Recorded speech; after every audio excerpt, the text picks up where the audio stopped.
one of my issues is that I constantly run into issues of self-sabotaging. I constantly feel that who I am, my personality, my interests are never enough, and that I need to change who I am because I am not enough.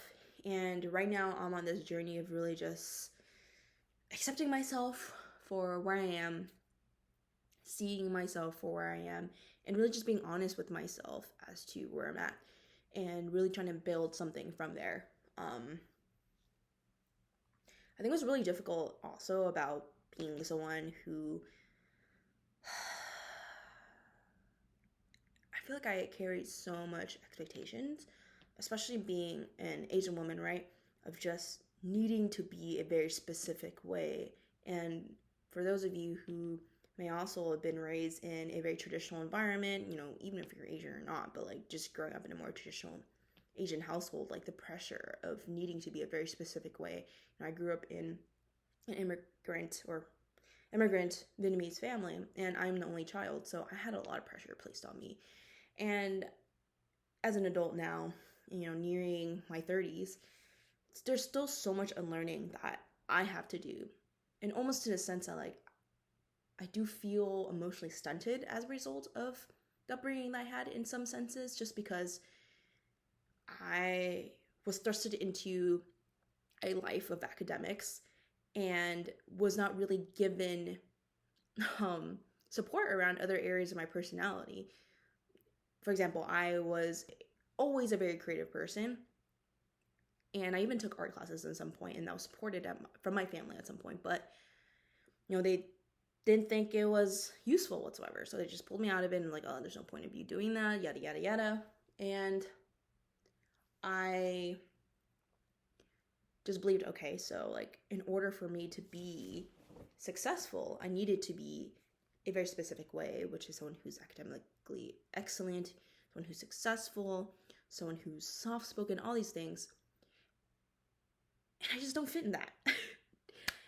And for any of you out there who don't feel like you belong because you grew up in a very conservative culture, or you're Asian American, you're an Asian woman, and you don't feel like you fit in, like this video is for you, because it is very lonely embarking on this journey. And I always felt different from a lot of people as it is, especially in my family. As a young child, I very much rebelled against them, and I felt very much like the black sheep in the family because there's some paradigm that I was aware of that was going on in my family. However, I just felt like it was not right. I just felt this intuitive feeling that whatever was happening was just not okay with me, So embarking on this journey now of like finally being on my own, because also I was very much conditioned and socialized to get a husband and to be a very specific way in order to get a husband. And learning all that shit now, being single, being celibate, voluntarily celibate, is definitely a journey for me that is proving to be rather difficult, kind of, but I do feel ready now. And for those of you, again, who've experienced this, like, it is always okay to reinvent yourself. It's always okay to start over again. And it's terrifying. For me, I felt, and I still feel like sometimes I don't deserve this. I don't deserve to be a specific way. However, like, no, I do deserve this. I do deserve to have a meaningful, healthy life with healthy, meaningful relationships and live a deeply fulfilling life where I'm not living to please other people. And this is going to be an ongoing journey, of course. But please be brave enough to live for yourself and to get out of it. And I know it's hard. I've been reading this book, "What Mountain Is You" by Brianna Weston, I believe is their name. There's so much importance in leaving your comfort zone and really getting out there, being comfortable. And you're gonna feel alone. You're gonna feel like the world has fucking blown up in front of you and like everything is just gone to shit. It's supposed to feel that way. However, the progress and the journey of being there is so important and so valuable.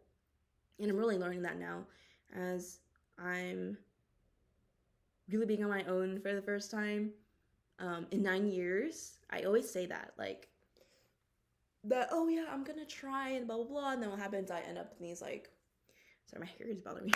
I always end up in these relationships where I just end up, like, I do it to avoid myself. I do it to avoid a sense of responsibility over me.